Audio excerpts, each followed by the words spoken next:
21h minuit sur Ado. Vous ne verrez plus le monde de la même façon. Bob vous dit toute la vérité. C'est une très très belle semaine qui s'ouvre. On a eu Mesmer il y a quelques instants pour parler d'hypnose, pour des expériences uniques. Vous verrez les vidéos dès demain sur la page Facebook d'Ado. On a posté pas mal de photos. Jacques Pécat est avec nous pour parler réincarnation et on y revient dans une poignée de secondes. Et j'aimerais vous annoncer que vendredi c'est Zao qui sera avec nous ici. Vous la connaissez si vous êtes des fidèles de la maison. Elle sera avec nous pour nous parler de son relationnel avec le paranormal. Elle aussi y croit fortement. On aura l'occasion d'y revenir. Bob vous dit toute la vérité. 21h minuit sur Ado. Alors, Jacques Pécat du cercle Alan Kardec est avec nous. On est en train de parler de réincarnation. Est-ce qu'on peut savoir, Jacques, est-ce qu'on peut avoir un ressenti d'une ancienne vie, ou qu'elle soit celle d'avant ou celle d'il y a trois vies avant? Alors, ça arrive à certaines personnes et en particulier à des enfants. Et des scientifiques, en particulier un psychiatre américain, Ian Stevenson, s'est penché sur la question. Il a enquêté pendant 40 ans dans différents pays. Et en particulier des pays où on croit à la réincarnation, justement, en Inde, au Sri Lanka, en Alaska, au Liban, au Brésil. Les Tibétains croient ça aussi, non? Oui. Des endroits finalement où les parents entendent des récits très étranges de leurs enfants. Ça peut arriver aussi en France et en Europe, et les parents ne feront pas attention. J'ai vu, il y avait un petit Américain. Récemment, j'ai vu un sujet sur un petit Américain qui lui dit avoir été pilote de chasse. Et il parle de son avion, mais il y a un truc, c'est-à-dire que c'est pas possible à son âge, quoi. C'est-à-dire que même s'il est branché, gadget, il c'est exactement ce type de témoignage que Stevenson a exploité, ou sur lesquels il a enquêté, plus exactement.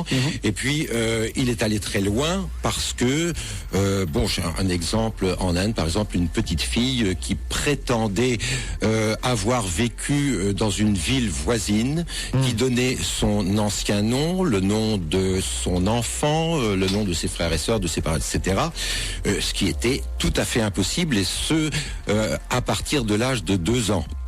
Et puis elle a continué ses récits jusqu'à l'âge de 4 ans, jusqu'au jour où Stevenson a été prévenu de ce cas. Il est allé enquêter, et puis il a emmené la petite fille à la ville voisine qui était à 17 km de là, et la petite fille a dit: mais je vais vous conduire là où j'habitais. Et elle l'a conduit vers son ancienne maison, où elle a fait à nouveau connaissance avec son ancienne famille. Elle était née en 54 et puis décédée précédemment en 48. Donc là, donc elle était revenue sur Terre très vite, quoi. Elle est revenue très vite, et puis tous les détails qu'elle a pu donner sur sa vie antérieure étaient justes. Elle a retrouvé sa fille, qui au moment de sa mort était bébé, elle l'a retrouvée grande, et là la situation était inversée. La petite fille est devenue grande, et puis la mère est redevenue enfant, et il y a eu tous les signes de reconnaissance et tous les détails que Stevenson a consignés, et qui prouvent que cet enfant avait la mémoire donc de quelqu'un d'autre, donc de lui-même, dans une vie antérieure, et il a étudié des centaines de cas vraiment attestés, où il y a, sur les cas que je vous raconte, il y a 3 pages de détails vraiment attestés. Il y a des cas genre reconnus, en disant voilà, là c'est officialisé entre guillemets, je veux dire. Est-ce qu'il y a des cas? Officialisé. Je sais pas, est-ce que le gouvernement d'un pays dit voilà, cette petite fille, elle a été, je sais pas qui a autorité d'ailleurs en la matière, mais... Non, le gouvernement d'un pays, sûrement pas. Ça peut être à la rigueur les autorités scientifiques, mais le problème posé sera toujours le même. Ian Stevenson était-il considéré comme un grand scientifique en tant que psychiatre, s'occupant plus des sciences sociales que des sciences dures? Donc là, c'est le grand débat scientifique. Donc quelque chose d'officiel, ce ne sera jamais complètement possible. Tant qu'on sera sur les mêmes critères.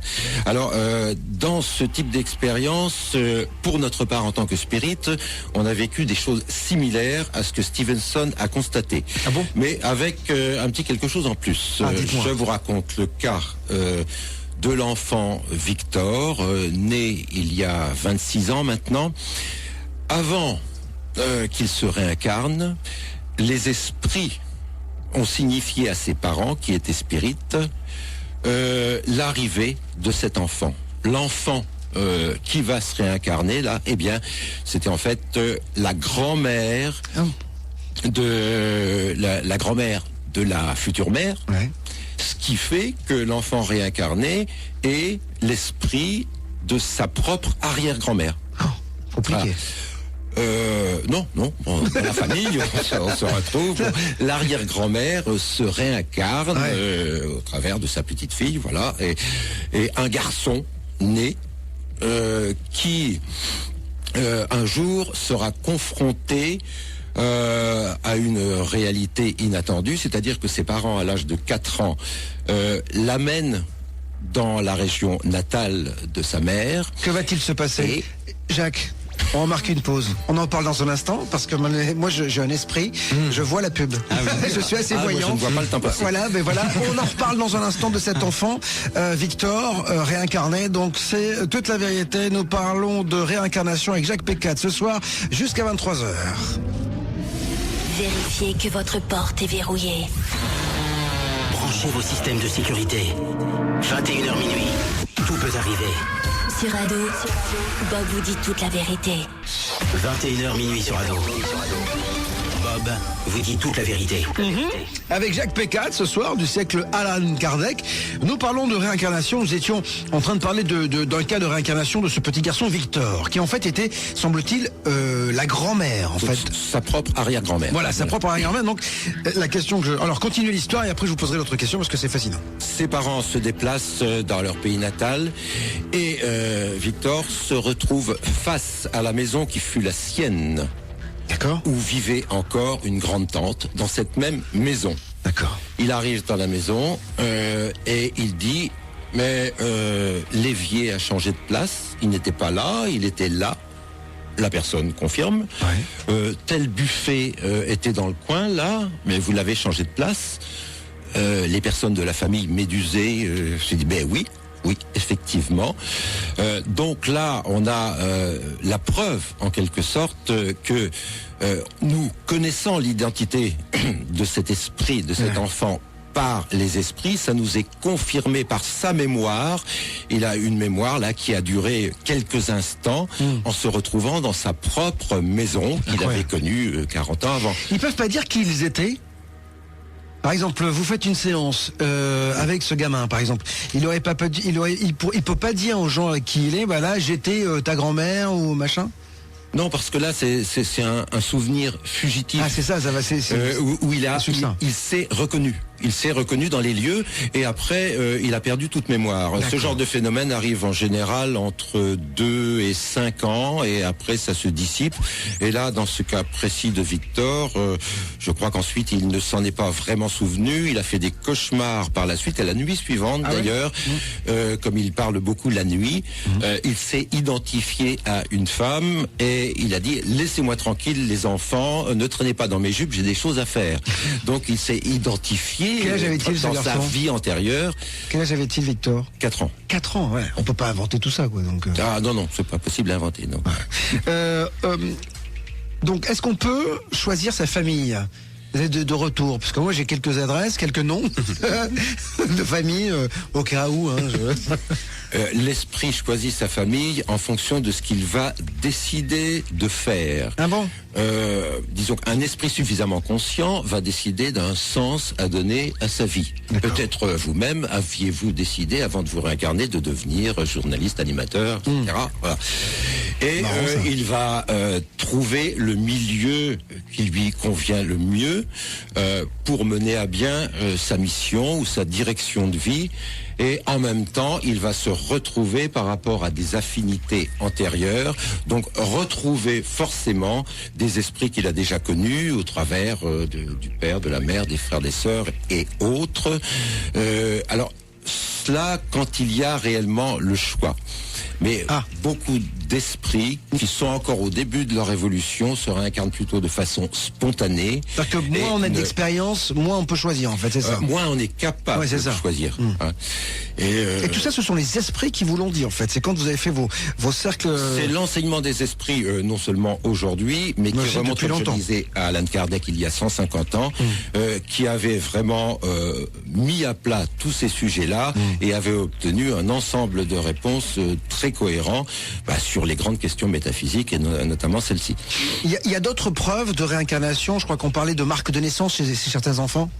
Alors Stevenson a étudié aussi les cas de marques de naissance, là aussi avec des souvenirs d'enfants, notamment un enfant en Thaïlande qui, vers l'âge de 4 ans, là encore, a prétendu avoir une autre identité que la sienne. Je m'appelle un tel et cet enfant avait une particularité, c'est qu'il avait une tache de naissance au coin de l'œil droit, je crois, et derrière la tête à gauche. Ah, donc comme s'il y avait eu un projectile. Voilà. Et il y a eu effectivement un projectile parce que d'après les informations que l'enfant a données, Stevenson a mené son enquête et il a retrouvé le personnage dont parlait l'enfant.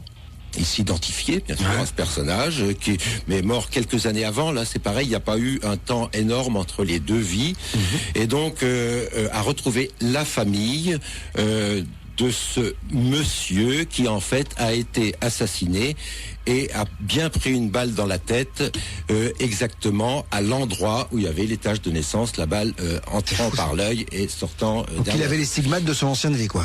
Voilà, les stigmates de l'ancienne vie, tout à fait, exactement. Il y a Sébastien sur la page Bob vous dit toute la vérité, la page Facebook, qui me demande, c'est comme les chats, on a 9 vies, on en a plus, non? On sait pas. Beaucoup plus. Ah ouais. Non, on ne sait pas, mais bon, on essaie de trouver des ordres de grandeur. On a su, par exemple, qu'un esprit qui était arrivé à la perfection pour un cas était à 380 et quelques vies, ce qui nous donne un ordre de grandeur, sachant que ce ne sont pas uniquement des vies sur Terre, mais déjà sur des mondes inférieurs que nous avons connus. Qui sont moins bien que la Terre. Qui sont moins bien que la Terre. Qui sont vraiment moins bien que la Terre. Et ensuite, quand nous en aurons la capacité, la possibilité, nous sentirons la nécessité, une fois dans l'au-delà, eh bien, d'aller nous réincarner sur un monde supérieur à la Terre, y vivre quelques vies, là, beaucoup plus harmonieuses qu'ici, et puis sur d'autres mondes encore plus élevés et de monde en monde pour aller vers la perfection, vers l'amour total, vers la compréhension du divin. Il y a en fait une ligne directrice à tout cela. Alan Kardec avait déjà expliqué en son temps que la réincarnation était un principe évolutif qui faisait partie des principes divins qu'on ne peut pas comprendre, assumer et forcément accepter, mais les choses sont comme ça, et que par ce principe, on va vers une évolution, on va toujours vers un mieux, vers un mieux-être, vers une recherche d'harmonie aussi avec nos congénères, ce qui n'est pas encore gagné sur la Terre, et donc pour arriver à un point oméga où nous aurons conscience de la force divine, de l'amour universel, et nous participerons de Dieu. Nous n'aurons plus besoin de nous réincarner, arriver à ce stade de la perfection. Alors, vous dites on va de mieux en mieux. Ça veut dire que quand j'ai un abruti en face de moi, ça veut dire que lui, au début de sa vie, quand même. Il vient du monde inférieur, il vient d'arriver sur Terre, lui. De façon caricaturale, on peut le voir comme ça. On peut le voir comme ça. C'est-à-dire que les cons ou les méchants ou les machins, en fait, sont des gens qui sont pas, ils manquent mal dégrossis. Voilà, ils sont mal dégrossis. Parce que il y a un auditeur ici. Viens avec moi. Viens. C'est quoi ton prénom? Nikos. Nikos. Il faut changer de nom. Hein. Alors Nikos, c'est grec comme Saliagas? Ouais. Ah ben voilà, magnifique. Alors tu m'as dit quelque chose de très intéressant tout à l'heure, on va peut-être le redire à l'antenne. Bah moi je crois qu'on se réincarne jusqu'à ce qu'on ait mené une vie pure. Donc tant qu'on a mené une vie impure, on se réincarne encore et encore. D'accord. C'est un point de vue qui se défend. Tout à fait d'accord avec ça. Seulement, faut considérer qu'il faudra un certain nombre de vies pour y arriver, pour arriver justement à cette pureté de l'esprit, à cette perfection. Et qui décide qu'on est arrivé à la perfection? Je pense qu'on le ressent soi-même, tout simplement. Et que peut-être dans les phases encore inférieures de l'évolution comme nous, on a besoin d'être conseillé par notre guide. Alors justement, il vous suit de vie en vie, le guide? Il peut suivre de vie en vie, mais il peut lui aussi avoir le besoin de se réincarner. Oh le bordel! Ou ailleurs. Alors là, Jacques, donc il passe le relais à un autre. Ah oui, c'est ça. Donc, moi je croyais qu'on avait un guide qui nous suivait pendant toute nos vies, quoi. Vous voyez ce que je veux dire? Ça c'était un peu les théories de l'ange gardien, où là, le guide serait un être à part dans la création, alors que nous nous avons appris des esprits que le guide est un esprit comme les autres, qui a son évolution, qui est un peu plus évolué que son protégé, qui a la capacité de lui envoyer de bonnes intuitions, mais ce guide est appelé lui aussi à se réincarner pour parfaire son évolution. Vous me disiez qu'un petit garçon était la réincarnation de sa grand-mère, donc ça veut dire qu'en fait on choisit pas son sexe ou on peut le choisir? Il y a un choix. Ah ouais. Ouais. Il y a un choix qui peut être fait, et puis il peut y avoir aussi des conditions physiologiques qui fassent que ce choix soit un petit peu contrarié. Mais le fait que l'esprit ait une idée directrice quand il se réincarne va faire que son esprit va influer sur la matière et pouvoir finalement faire ce choix d'une façon même inconsciente. Parce que l'esprit, quand il se réincarne au moment de la conception, c'est lui qui fait vibrer la matière, c'est lui qui provoque la fécondation de l'ovule par le spermatozoïde. Alors, voilà, et c'est la puissance de l'esprit qui se réincarne, même inconsciemment, qui va en fait mettre en mouvement la matière et lui donner une forme harmonieuse. Pour qu'il y ait duplication des cellules qui ne se fasse pas dans le chaos total, eh bien c'est parce qu'il y a un esprit qui déjà est présent. Parce que moi c'est ça que je voulais savoir, c'est à partir de quand l'esprit prend possession du corps? À partir dès de l'embryon, dès la fécondation. Il est déjà présent. Donc en fait, il choisit la maman, quoi, en fait. Oui, c'est ça. Il choisit le ventre de la maman, quoi. Oui. D'accord. Il dit tiens, maintenant vous allez faire l'amour et hop, c'est maintenant et je viens, quoi. En fait, il vous aide. Voilà. D'accord. À partir, voilà, c'est tout ce que je voulais dire. J'étais perturbé. Oui, on va mettre un peu de musique avant de retrouver Jacques Pécat dans un instant pour continuer à parler. Ah oui, voilà, c'est ça. C'est les animaux. On en reparlera dans un instant parce que on n'est pas les seuls, bien sûr, sur Terre. Et je voulais savoir si justement on peut se réincarner en autre chose. Ah bah oui. Bougez pas. Regarde, t'étais un homme avant. Mais maintenant je suis plus. Voilà. Je suis autre chose. Voilà, qu'est-ce qu'on écoute, mon Mathieu? Bah là on va écouter un extrait d'Unapologetics, c'est le tout nouvel album de Rihanna qui va sortir dans quelques jours. Et là on va écouter Diamonds, vous êtes sur Ado, c'est toute la vérité. Tous les soirs sur Ado. Tout ce que l'on nous cache depuis toujours. Enfin révélé. 21h minuit. Bob vous dit toute la vérité. Oui, Ado que vous écoutez à Paris sur 97.8, à Toulouse sur 93.1 et bien sûr partout en France via le player du site de la maison. On a même mis un player sur la page Facebook Bob vous dites la vérité ou sur la page d'Ado. Vous pouvez cliquer et ainsi dire à tous les gens qui sont aux quatre coins de la France et qui n'ont pas forcément de fréquence, eh bien qu'ils peuvent écouter Bob vous dit toute la vérité, car je sais que vous êtes très nombreux et nombreuses à être férus de paranormal, et ici on dit tout haut ce que beaucoup pensent tout bas. Toute la vérité. Avec Bob. 21h minuit sur Ado. Avec Jacques Pécat du cercle Alan Kardec, on est en train de parler de réincarnation. Vaste sujet, bien évidemment. On a tous envie de savoir ce qui va se passer après. Vous êtes convaincus de cette réincarnation? Il y a beaucoup de gens qui se demandent, parce que on n'est pas que des êtres humains sur Terre. Il y a des animaux. Oui. Est-ce que eux aussi ont un esprit? Alors, il y en a qui réfléchissent pas beaucoup, mais en tout cas, ceux qui réfléchissent, ou est-ce que un animal, un insecte peut se réincarner ou pas du tout? Est-ce que Alan Kardec avait travaillé sur les animaux? Voilà, déjà un petit peu, mais très peu.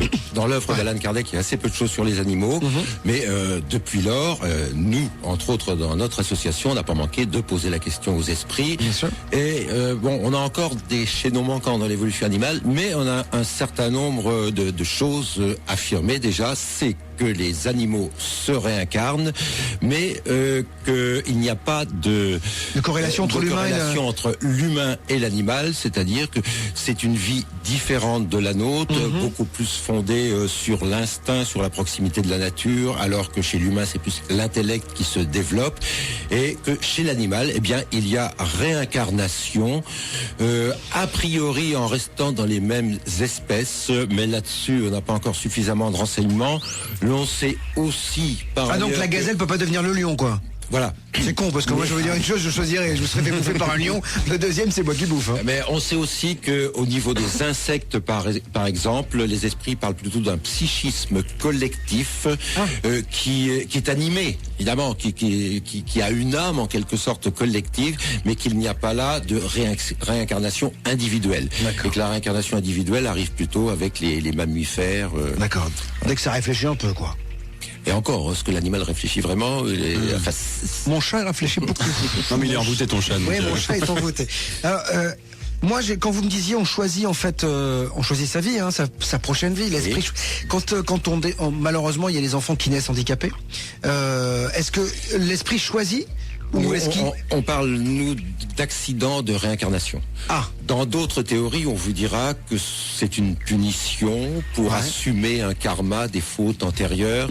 Les esprits ne répondent pas de cette façon, mais disent que, en fait, lorsqu'on se réincarne, on peut être angoissé, on peut être tourmenté par le fait de revenir sur Terre, c'est-à-dire de revenir en prison par rapport à la nature libre de l'esprit, et que cela peut occasionner des accidents de réincarnation, parce que, comme je vous l'ai signifié tout à l'heure, c'est l'esprit qui, en quelque sorte, fabrique son propre corps, et que, en fonction de l'équilibre et de la sérénité de l'esprit, eh bien, la réincarnation se fera physiquement sans problème, et qu'il peut y avoir un traumatisme même lié à une vie antérieure, un traumatisme mal résolu d'un crime, de quelque chose d'atroce, et qui, en revenant à la matière, va revenir plus fort à la mémoire, qui va perturber l'esprit et qui risque là, eh bien, de provoquer ce qui deviendra plus tard une maladie ou un handicap. Alors, en fait, si je suis le raisonnement, je me dis qu'en fait, finalement, les belles personnes, les gens qui sont beaux physiquement, finalement, ce sont des gens qui étaient hyper sereins, des esprits qui étaient hyper sereins et qui ont fabriqué un corps magnifique et un physique magnifique. Ce serait peut-être un peu simple de le dire comme ça. Bon, moi, je vous suis. Dans la beauté physique, faut faire intervenir la mais il y a plein de critères. Non, mais après, il y a l'hérédité. Bon, alors, il y a aussi d'autres notions qui interviennent, comme l'hérédité, sur laquelle on va pas tirer un trait sur toutes les données scientifiques que l'on peut avoir sur la génétique. C'est une composante. C'est évident, c'est une des composantes. Et puis, il y a une composante quand même pour nous essentielle, important. Eh bien, c'est l'esprit, c'est la force de l'esprit, ou sa sérénité, ou sa perturbation. Tout cela va jouer. Ça engendre beaucoup de choses dans la vie d'après, quoi. Voilà. Il y a forcément une vie 0 au départ, enfin une vie 1. Oui. On ne sait jamais, on n'a rien là-dessus. Qu'est-ce que vous disent les esprits en fait? Ils vous en parlent de cette vie 1, d'où elle vient, qui l'engendre? Alors, comme je vous le disais, elle se réalise sur un monde inférieur à la Terre, sur une planète primitive où il n'y a pas grand-chose, et où les esprits vivent une première fois. Alors comment? Mais là, ils sont pas incarnés, c'est-à-dire que physiquement, ils ressemblent à rien. Ce ne sont que des esprits.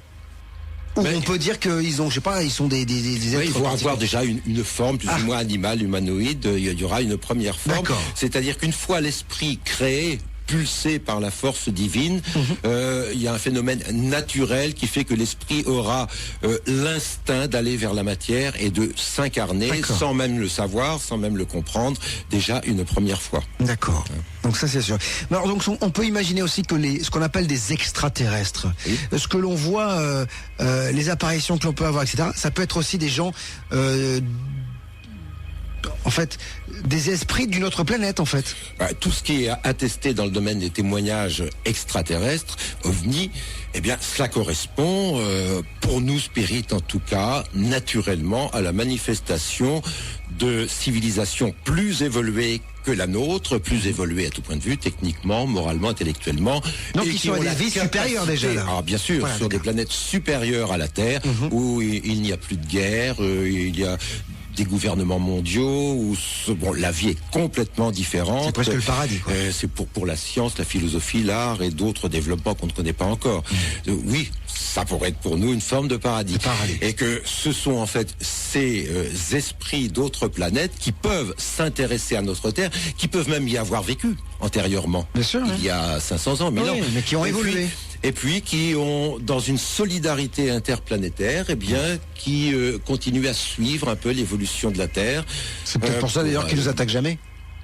Ils ne nous ont jamais attaqué, contrairement à ce qu'on suppose souvent. Non, c'est vrai qu'ils ne nous ont jamais attaqué, on n'a jamais été on a violentés par qu'ils ont des fois surveillé. Voilà. Surveiller des bases militaires. Exactement, pour voir si on détruit pas notre planète. Voilà. Écoutez, en tout cas, on va se quitter, Jacques P4, puisqu'il est déjà 23h02, oui. Malheureusement, ça passe vite. Vous reviendrez, bien évidemment, vous êtes un habitué de la maison et ça fait toujours plaisir de vous recevoir. Donc, nous parlions de la réincarnation. Vous pouvez continuer l'émission sur ce sujet, sur le réseau, sur les réseaux sociaux, sur la page Facebook Bob vous dit toute la vérité, sur le Twitter également, @BobVérité. N'hésitez surtout pas, cliquez, commentez, dialoguez, polémiquez, faites ce que vous voulez, mais en tout cas, likez. Merci Jacques. Je vous signale, n'oubliez pas, spiritisme.com, le site de notre association, si vous voulez vous renseigner plus avant. C'est génial, vous m'avez donné la dernière fois un journal. Le journal Spirit, c'est pareil Super, tous les 3 mois. je n'arrête pas de plonger dedans, tout le temps. Ah non, c'est vrai, c'est un vrai bonheur. apporterai d'autres. Ah ben oui, avec plaisir, parce que j'adore le journal, je l'ai filé à mon fils qui est passionné aussi. Donc merci infiniment, c'était Jacques P4. Merci. Maintenant, Bob vous dit toute la vérité, aussi en podcast sur adofm.fr. Et oui, ainsi vous pourrez écouter l'émission et réécouter à tout moment de la journée, de la nuit, quand vous le souhaiterez. C'est ça les podcasts. Vous allez tout simplement sur le site adofm.fr, il y a un petit onglet podcast, vous y allez, il y a toutes les émissions. Dans un instant, nous allons parler d'exorcisme avec Alan Rich. C'est un monsieur particulier, on l'avait déjà eu ici, il se bat contre le mal. Qu'en est-il aujourd'hui? Quel est son combat? On va tout savoir dans un instant. Si vous pensez être possédé, si vous vivez des choses un petit peu difficiles, eh bien n'hésitez pas à me laisser vos témoignages sur bob@adofm.fr ou encore une fois au 3628 on dit ado. Mathieu, qu'est-ce qu'on écoute? Maintenant on va écouter un truc qui va rappeler pas mal de souvenirs à pas mal de monde, c'est Notorious B.I.G., Puff Daddy, Nelly pour Nasty Girl sur Ado et dans toute la vérité. Ladies and gentlemen, I go on and on and on and don't take them to the crib unless they want. Easy, call them on the phone and